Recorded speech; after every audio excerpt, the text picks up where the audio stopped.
에베소서 2장 14절부터 22절까지 말씀.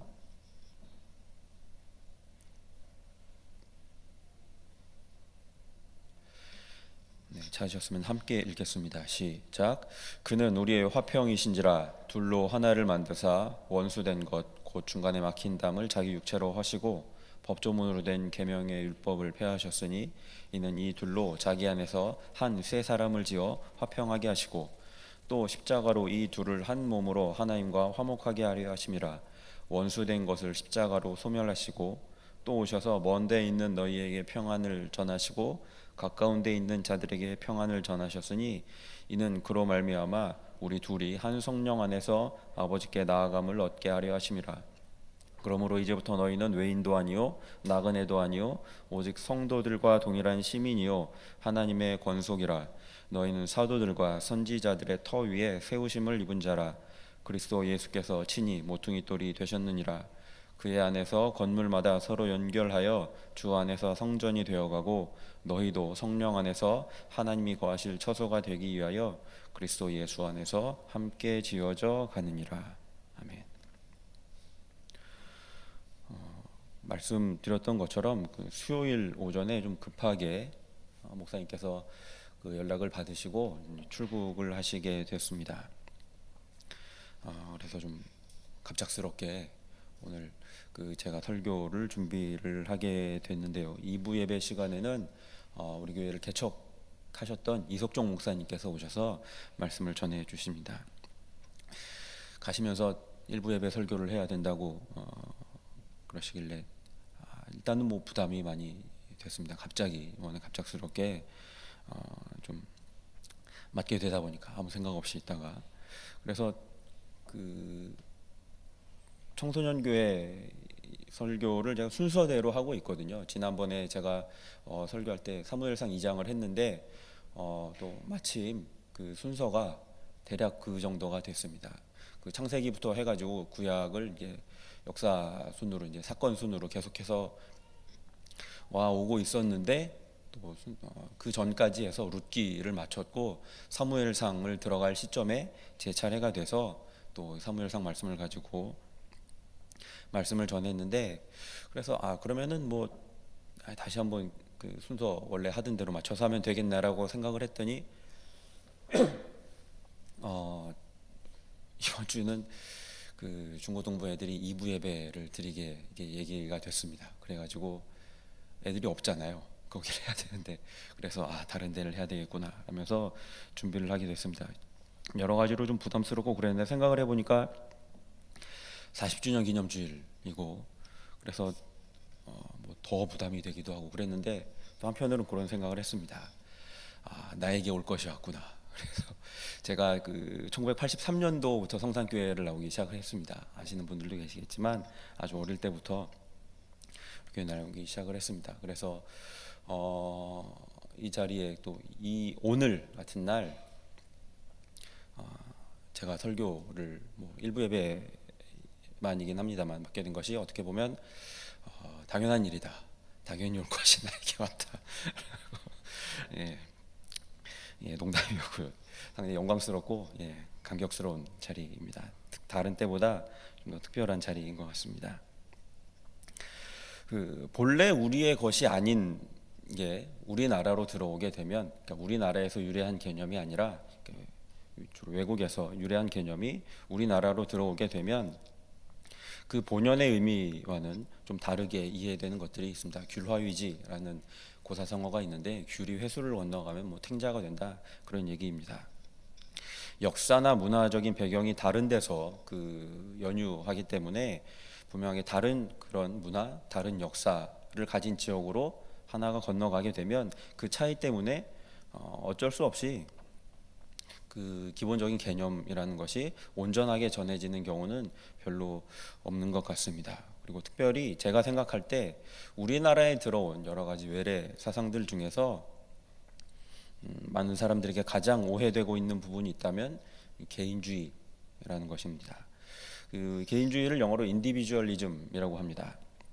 개인을 나타내는 이 인디비주얼이라는 말은 더 이상 나눌 수 없는 최소 단위로서의 어떤 개체, 사회를 구성하고 있는 최소 단위로서의 개체를 의미를 합니다. 그리고 여기서 말하는 이 개인은 나만을 의미하는 것이 아니고 나와 똑같이 소중하고 존중받아야 하는 모든 각 사람 한 명 한 명을 다 의미하는 표현입니다.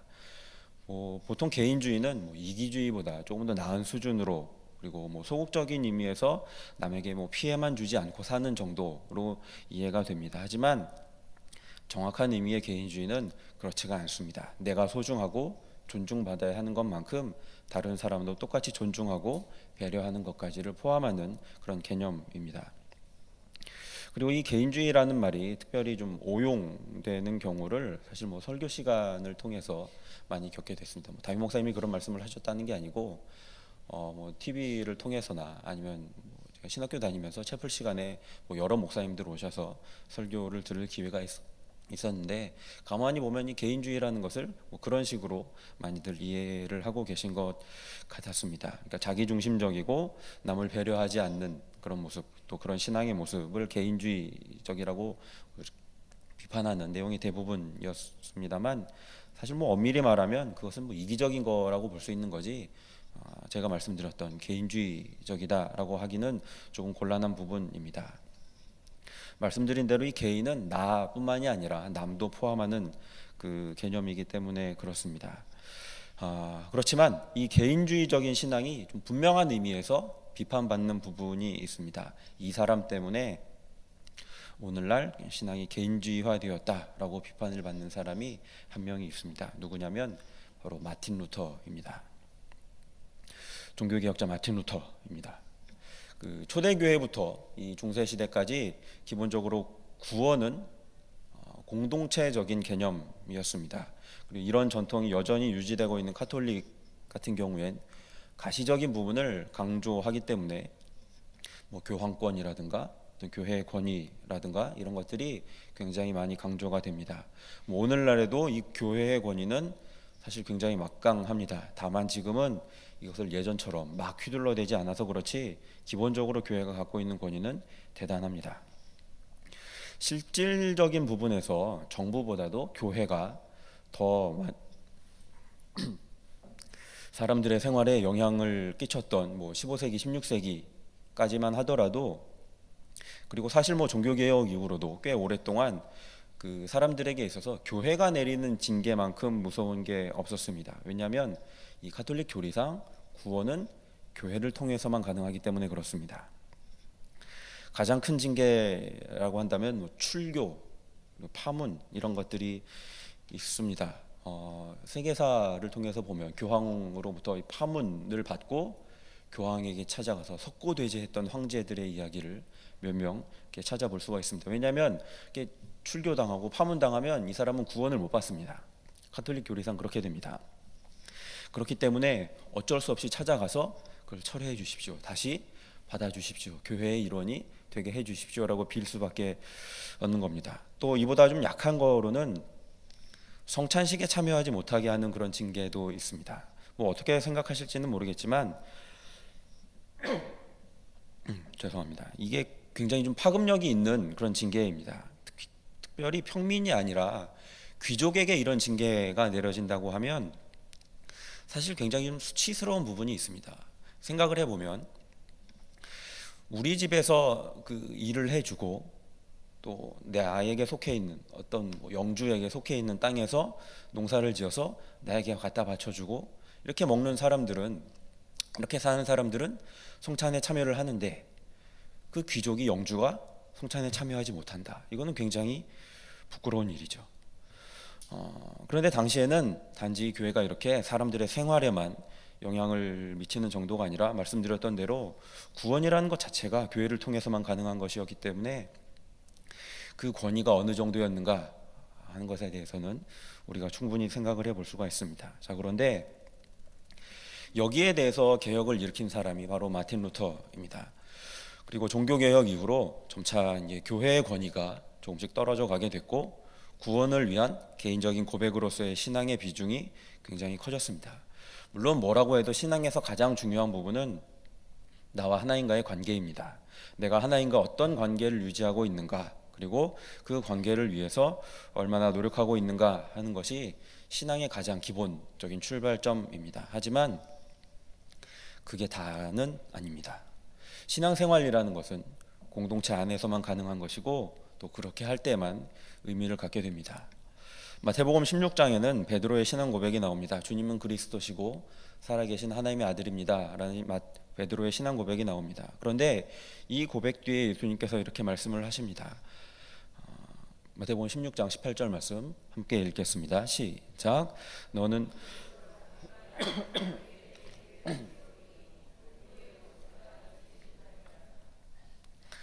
신앙을 고백한 것은 베드로 개인입니다. 그랬는데 예수님께서는 그 베드로에게 개인의 구원을 약속해 주신 것이 아니라 교회를 세우겠다. 그 신앙 고백 위에 교회를 세우겠다라고 말씀을 하셨습니다. 그리고 이 교회라는 것은 아시는 것처럼 모임, 성도들의 모임입니다. 에클레시아, 부름을 받은 사람들의 모임입니다. 한 명으로서는 모임이 이루어지지 않습니다. 구조적으로 교회는 복수의 성도들로 이루어질 수밖에 없는 것입니다. 우리가 함께 읽은 본문 에베소서 2장 14절에서 22절 이전의 말씀은 그 13절까지 나오는 내용은 이렇습니다. 우리는 원래 공중의 권세 잡은 자를 쫓던 그 죽은 사람들이었는데 예수님을 우리 대신 죽이시기까지 우리를 사랑하신 하나님의 은혜로 말미암아 우리가 구원을 받았습니다. 이 구원은 하나님이 우리에게 은혜로 주신 것인데 이것을 믿는, 그리고 이 사실이 믿어진다는 그 믿음조차도 우리에게서 난 것이 아니고 하나님의 선물이라는 겁니다. 그리고 우리 죄로 인해서 하나님과 완전히 분리되어 있었던 우리가 예수 그리스도로 말미암아 하나 된 것처럼 우리도 서로 하나가 되어야 된다라는 말씀이 에베소서 2장 초반부에 기록이 됩니다. 그러고 14절이 이어집니다. 그는 우리의 화평이신지라 둘로 하나를 만드사 원수된 것 곧 중간에 막힌 담을 자기 육체로 허시고. 예수 그리스도를 통해서 하나님과 우리 사이의 담이 허물어진 것처럼 이것과 똑같은 일이 우리들 사이에도, 성도들 사이에도 있어야 된다라는 겁니다. 자, 그 다음에는 어떻게 해야 됩니까? 18절 말씀입니다. 저로 말미암아 우리 둘이 한 성령 안에서 아버지께 나아가야 된다라고 사도 바울은 말씀하고 계십니다. 나 혼자 가는 게 아닙니다. 내가 구원받았으니까 나 혼자 하나님께 나아가는 것이 아닙니다. 그리스도 안에서 한 몸 이룬 한 지체들과 함께 하나님께 나아가는 것입니다. 자, 그 결과로 어떻게 됩니까? 바로 22절 말씀입니다. 너희도 성령 안에서 하나님이 거하실 처소가 되기 위하여 그리스도 예수 안에서 함께 지어져 가느니라 라고 사도 바울은 말씀합니다. 예수님께서 십자가에서 자신을 희생하심으로 우리를 구원해 주신 목적은 단지 우리 개인 한 사람 한 사람을 구원해 주고 그렇게 함으로써 우리를 여전히 그냥 구원받은 개인으로, 단지 구원받은 개인으로 살아가게 하는 것이 아닙니다. 그 목적은 하나님의 새로운 공동체, 그 구성원들이 하나님께 속해 있고 또 서로 사랑하고 또 열심히 세상을 섬기는 그런 공동체를 이루어가는 것이 예수님께서 우리를 구원해 주신 목적입니다. 우리가 만들어 가야 되는 공동체는 바로 그런 그리스도의 공동체이고 바로 십자가의 공동체입니다. 자, 그렇다면 십자가로 이룬 이 공동체, 십자가 아래서 살아가야 되는 이 공동체를 이룬 우리의 삶은 과연 어떠해야 되겠습니까? 바로 자기 부인입니다. 예수님의 명령은 간단합니다. 마가복음 8장에서 말씀하십니다. 누구든지 나를 따라오려거든 자기를 부인하고 자기 십자가를 지고 나를 따를 것이니라 라고 말씀하십니다. 자, 십자가를 지는 일이 예수님만의 일이 아니라는 것을 예수님의 제자들에게, 그리고 따르는 모든 사람들에게, 그리고 우리에게 말씀해 주고 계십니다. 우리들은 바라바 같은 사람들입니다. 예수님 대신에 죽음을 면한 바로 그런 바라바입니다. 하지만 동시에 우리는 구레네 사람 시몬이기도 합니다. 예수님의 십자가를 함께 지고 가야 되는 바로 그런 시몬 같은 사람입니다. 그렇다면 우리의 십자가를 진다라는 것이 어떤 의미이겠습니까? 십자가가 상징하는 바는 바로 죽음입니다. 십자가를 진다라는 것은 우리를 사형장으로 끌려가는 사형수의 입장에 놓는 것입니다. 이 십자가는 바로 자아에 대한 죽음의 상징입니다. 자기를 부인한다라는 것은 자기중심성이라는 이 우상숭배에서 등을 돌리는 것입니다. 갈라디아서 5장 24절 말씀 함께 보겠습니다. 이것보다 더 분명한 표현은 없습니다. 함께 읽겠습니다. 시작.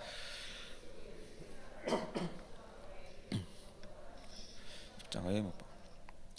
자, 우리는 우리의 타락한 성품을 십자가에 못 박고 그럼으로써 그것들을 죽여야 됩니다. 우리의 자아가 멀쩡히 살아있는 상태로는 하나님과의 교제도 이웃과의 교제도 하나됨도 있을 수가 없습니다.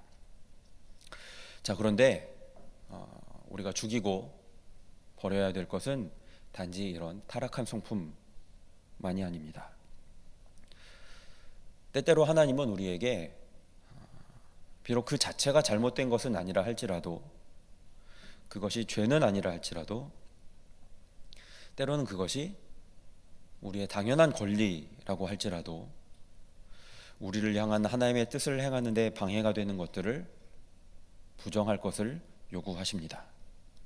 죄가 아니지만, 잘못이 아니지만, 당연한 우리의 권리이지만 하나님을 섬기는데, 하나님의 뜻을 따르는데 방해가 된다면, 하나님의 말씀에 순종하는데 방해가 되는 것이 있다면 그것에 대해서 부인할 것을 요구하십니다. 바로 이런 이유 때문에 완전하고 흠이 없으신 예수님이 역시 자신을 부인하셔야 했습니다. 빌립보서 2장 5절부터 8절까지의 말씀을 함께 읽어보겠습니다. 함께 읽습니다. 시작. 너희 안에 이 마음을 품으라. 곧 그리스도 예수의 마음이니 그는 근본 하나님의 본체시나 하나님과 동등됨을 취할 것으로 여기지 아니하시고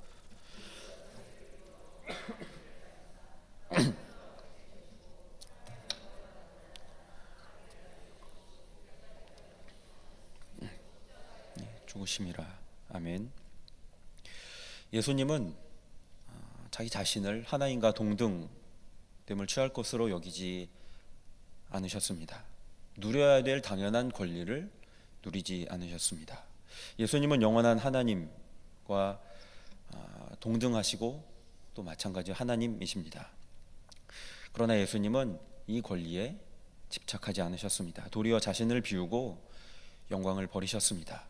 그것을 가지고 있으면서는 우리를 하나님과 하나로 만들라는 그 하나님의 명령에 순종할 수가 없었기 때문입니다. 이것과 똑같은 원리가 예수님을 따른 우리에게도 적용이 됩니다. 바울은 너희 안에 이 마음을 품으라고 말씀하십니다. 사도로서의 경험을 통해서 바울은 이 자기 부인이 의미하는 바가 무엇인지 누구보다도 잘 알았기 때문입니다. 사도 바울은 결혼 생활을 영위한다든지 아니면 선교 사역에 있어서 재정적으로 도움을 받을 만한 정당한 권리를 가지고 있었지만 기꺼이 그것들을 모두 포기합니다. 왜냐하면 그렇게 하는 것이 자신을 향한 하나님의 뜻이라고 믿었기 때문입니다. 뿐만 아니라 바울은 성숙한 그리스도인이라면 미성숙한 그리스도인들을 위해 자신의 자유를 기꺼이 제한해야 된다라고 말씀을 하고 있습니다. 얼마 전에 함께 묵상을 했었던 고린도전서 말씀을 통해서 이 부분을 계속해서 말씀을 했습니다. 자, 오늘날에도 어떤 그리스도인들은 하나님의 부르심을 위해서 결혼이나 어떤 사회적인 직업이나 승진이나 어떤 공기 맑은 교회의 안락한 집이라든지 아니면 편안한 생활 이런 것들을 포기하도록 부르심을 받습니다. 그런 것들이 나쁜 것들이기 때문이 아닙니다. 그것이 그 사람을 향한 하나님의 특별한 부르심과 양립할 수 없는 것이기 때문에 그렇습니다. 이런 사람이 혹 우리 중에 있을지도 모르겠습니다. 물론 모든 사람에게 속한 말씀은 아마 아닐 것입니다. 하지만 이 원리만큼은 우리 모두에게 적용시킬 수 있어야 합니다. 우리의 지체들을 위해서, 옆에 앉아 계시는 형제와 자매들을 위해서, 때로는 우리가 당연하게 마땅히 누려야 될 것들을 우리가 언제든지 포기할 수 있어야 됩니다. 내 권리를 모두 누려가면서는, 그리고 내 것을 하나도 잃지 않아 가면서는 십자가의 공동체가, 그리고 교회가 온전히 세워질 수 없기 때문입니다. 자, 십자가가 무엇입니까?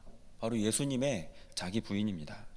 하나님 되심을 포기하고 인간이 되어서 인간이 받아야 마땅한 죄의 형벌을 예수님께서 받으신 겁니다. 미녀와 야수라는 동화도 있고 만화도 있고 그렇습니다. 미녀가 야수를 싫어한다고 해서 미녀가 아닌 사람이 되지 않습니다. 야수와 아무 상관없이 살아도 미녀는 계속 그냥 미녀입니다. 예수님도 마찬가지입니다. 하지만 예수님은 그렇게 하지 않으셨습니다. 그리고 그 사랑 때문에 우리가 오늘 이 자리에 있을 수 있는 것입니다. 그러면 그 사랑을 받은 우리가 어떻게 살아가야 하겠습니까? 명확한 답이 나와 있지 않습니까? 예수님은 지금 이 시간 우리에게 명령을 하십니다. 우리가 속한 모든 곳에서 자기를 부인하고 십자가를 지고 예수님을 따르라고 명령하십니다. 우리의 모든 타락한 성품을 예수 그리스도와 함께 십자가에 못 박을 것을 명령하십니다. 그리고 하나님의 부르심을 위해서 그것이 비록 선한 것이라 할지라도 우리가 가지고 있는 때로는 소중하게 여기는 것까지도 포기할 것을 명령하십니다. 그렇게 해서 하나됨을 이루라고 말씀을 하십니다. 하나님과 하나 될 것을, 그리고 교회의 지체들과 하나 될 것을 예수님께서는 명령하십니다. 이 예수님의 마음으로 하나님께서 원하시는 교회를 만들어가는 저와 여러분이 되기를 소망합니다. 창립기념주일입니다. 40년 동안 우리 교회를 지켜주시고 여기까지 인도해 주신 하나님, 또 앞으로 더 큰 비전이 있으리라고 믿습니다. 어떻게 이 모든 것들을 이루어갈 수 있겠습니까? 자아를 주장해서는, 그리고 내 권리를 주장하는 것이 아니라 나의 자아를 내려놓고, 그리고 하나님을 섬기기 위해서, 우리 지체들을 섬기기 위해서 나의 당연한 권리를 할지라도 그것을 내려놓고 예수님과 같은 섬김으로 이런 십자가의 공동체를, 더욱더 아름다운 교회를 이루어가는 저와 여러분이 될 수 있기를 주님의 이름으로 축원드립니다. 기도하겠습니다.